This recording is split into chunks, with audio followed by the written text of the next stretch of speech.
Okay, so I'm going to go ahead and make the dressing. It's fairly quiet at my house right now, which is not always the case, so it's a good time. So the first ingredient, and I know you can't see it there, sorry, it's 4 cloves of garlic. And I'm going to use my mortar and pestle again because I didn't clean it out after doing the za'atar. So the flavors are still in there, so I figure I might as well make use of it. So it's 4 cloves of garlic. Now, using a mortar and pestle is new to me, but I'm loving it so far. It does take a little bit of work, and I tell you, you have to put some elbow grease in it to get it seasoned. I'm not going to explain it to you. Go on YouTube if you want to find out. But it was worth it. So, just I wish they had told you that when you're buying it, because I don't even know. I must have just looked up YouTube recipes using a mortar and pestle and suddenly saw these ones for seasoning, and I did not know you had to do that. So I've got 4 cloves of garlic. They say to put your salt in with your garlic. It helps to turn it into a paste quicker. So it's 1 teaspoon of salt.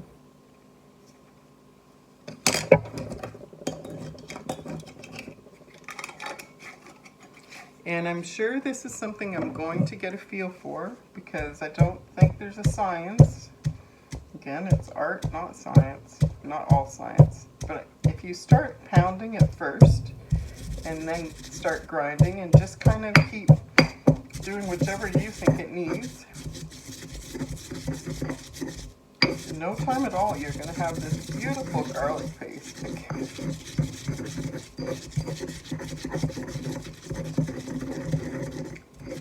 This is a lot of the stuff I would have done in a blender or a food processor, but I love using the mortar and pestle.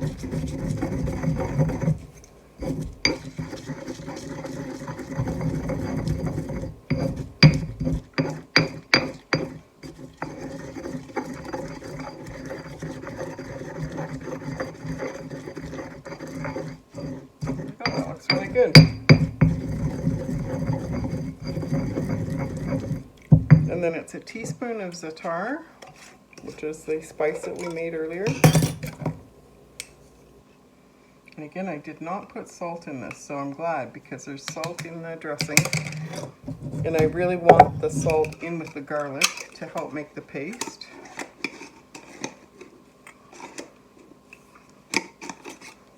And it calls for the juice of 1.5 lemons. So I've already rolled these lemons because I think you get more juice out of it.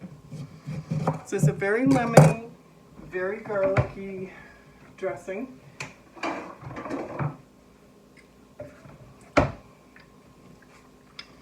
It has a lot of flavor, so you don't need a lot. And if you wanted, you could add more oil than it calls for.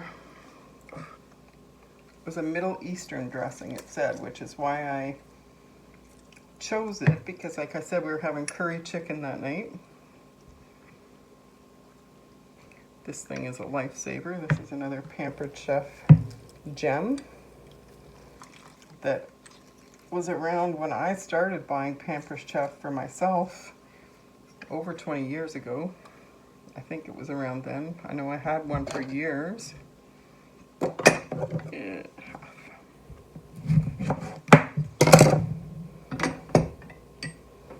Seeds.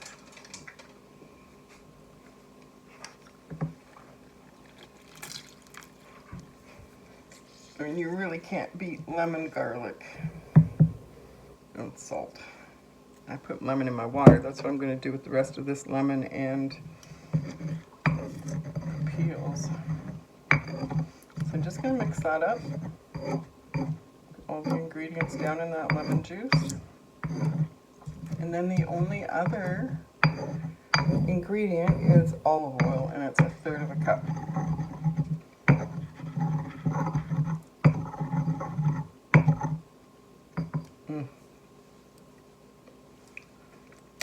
Oh my god. OMG. It's so good.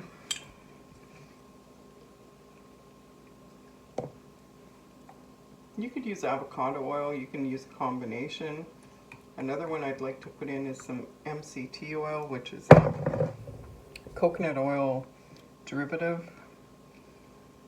It's very good for you. The healthy fats are really important for you.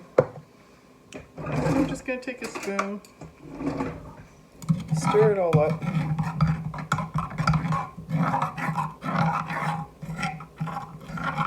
Get all that flavor off from the stones. And there's a couple chunks of garlic. Either take them out or grind them up again.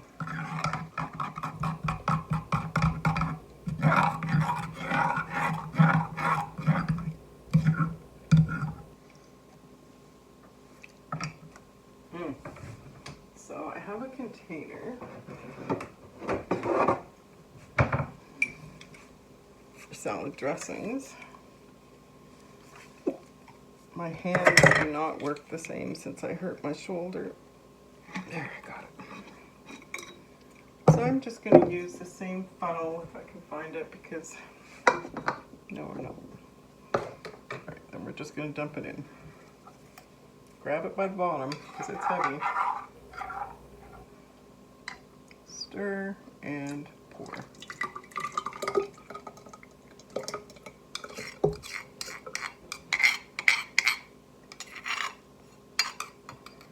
There we go. So this is, you know, it doesn't look like a lot, but honestly this will go far. You don't need much for a salad, or especially for microgreens. And this is a shaker bottle, so every time I use it I'll just shake it up and pour. And you could use this not only as a salad dressing, you could use it as a marinade on something.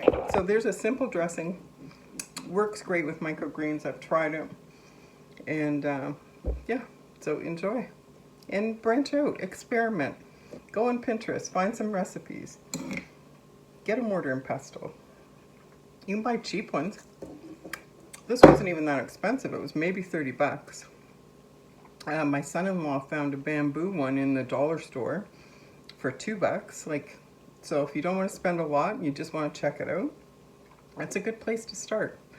But the difference in making your own spices, because they stay fresher in seed form for one thing, than coming already ground. Like you can buy ground coriander, you can buy ground cumin.